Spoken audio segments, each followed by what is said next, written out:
Within the pages of the Bible, we encounter stories that transcend the boundaries of time and culture, offering profound lessons that remain relevant to this day. Among these narratives, the story of Queen Vashti, or Vashti as some would say, a key figure in the book of Esther, stands out as a poignant reminder of the enduring power of adhering to established protocols and the consequences that arise when personal agendas take precedence over divine guidance. Queen Vashti's tale unfolds in a royal court where she was meant to serve as a reflection of the king's glory, a role that carried with it a profound responsibility. It is reasonable to presume that prior to her ascension to the throne, Queen Vashti had been taught, nurtured, and groomed for this very purpose. She was well aware of the protocols and expectations that accompanied her station. The narrative provides a powerful allegory for our own lives as we too are called to be reflections of a higher glory, God's glory. We, like Queen Vashti, are equipped with the knowledge and understanding of divine guidance, principles, and expectations. Yet there are moments when we, consciously or not, choose to follow our own agendas, straying from the path illuminated by divine wisdom. In the pages that follow, we will delve into the compelling story of Queen Vashti and the lessons it imparts about the significance of adhering to established protocols and the profound implications of prioritizing personal agendas over divine guidance. Through her choices, we are reminded that understanding what is required of us is but the first step. True power lies in the choices we make when faced with that knowledge. Queen Vashti's journey becomes a mirror through which we can examine our own lives, urging us to reflect upon the path we choose and the impact it has on our ability to truly embody and reflect the glory of the divine. Growing up in a Pentecostal church, a denomination known for its fervent spirituality and charismatic worship, I witnessed a great deal of religious enthusiasm. However, there was a conspicuous absence of tangible demonstrations from time to time or manifestations of God's glory. While the concept of God's glory was frequently discussed, it often seemed elusive, leaving me with a persistent sense that something vital was amiss. This discrepancy raised a poignant question.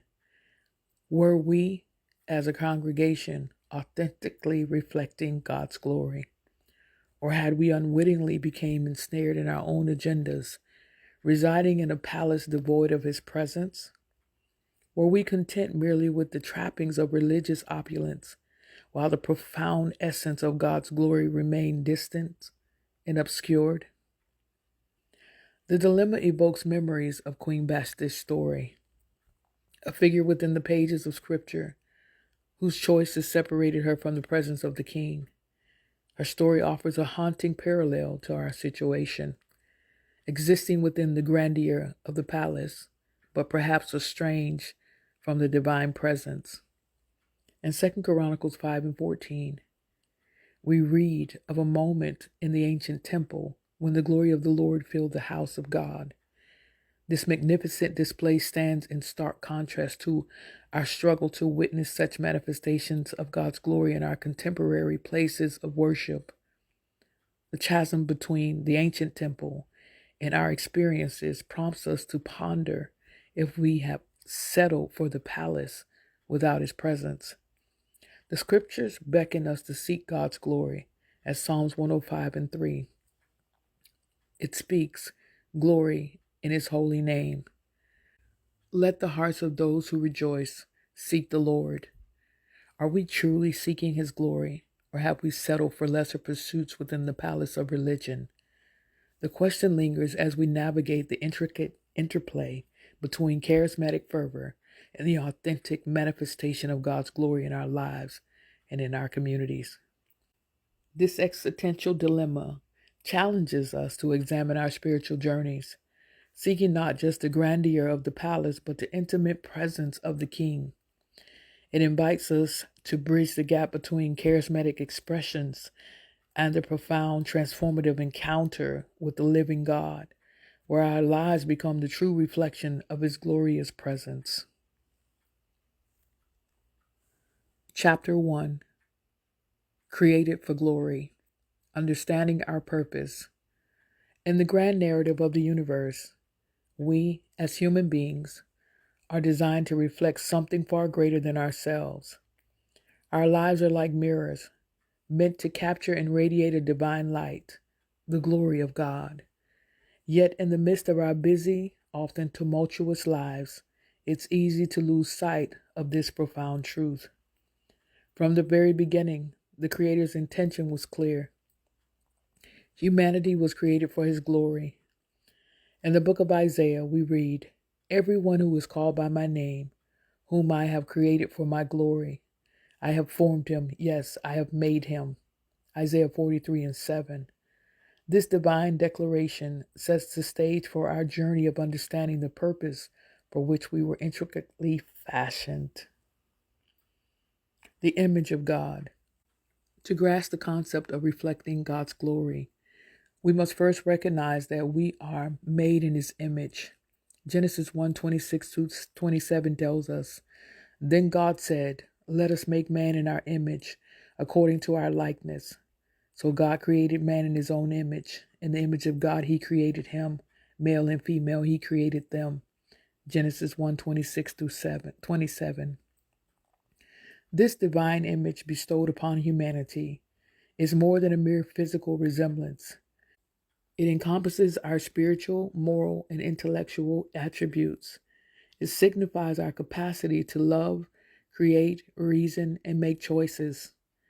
It reflects our unique position as the crown jewel of God's creation, lost in the shadows.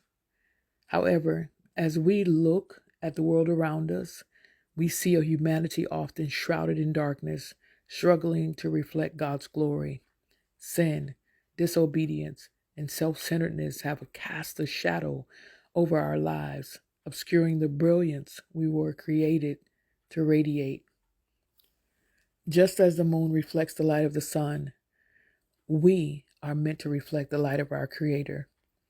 But when sin entered the world, it fractured this image, leaving us spiritually tarnished and unable to fulfill our divine purpose. The gap between our fallen state and the glorious reflection God intended is the backdrop for our journey. The quest for restoration. Thankfully, God's story does not end with humanity's fall from grace. It continues with a profound quest for restoration.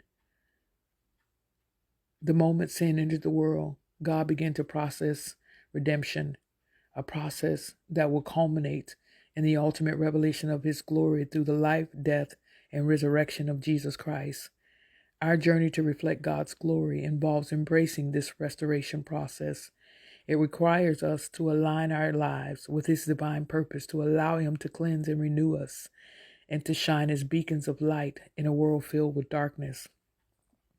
In the chapters to follow, we will explore the lessons that we can glean from the life of Queen Vashti, a woman who, in her own way, grappled with the idea of reflecting glory.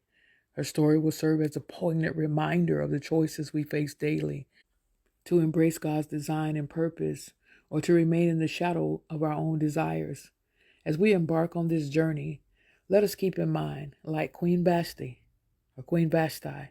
we too have a part to play in reflecting God's glory. Our lives are not accidents. They are divine canvases on which the Creator intends to paint His brilliance. Together, we will uncover the layers of purpose, obedience, and transformation required to fulfill this high calling.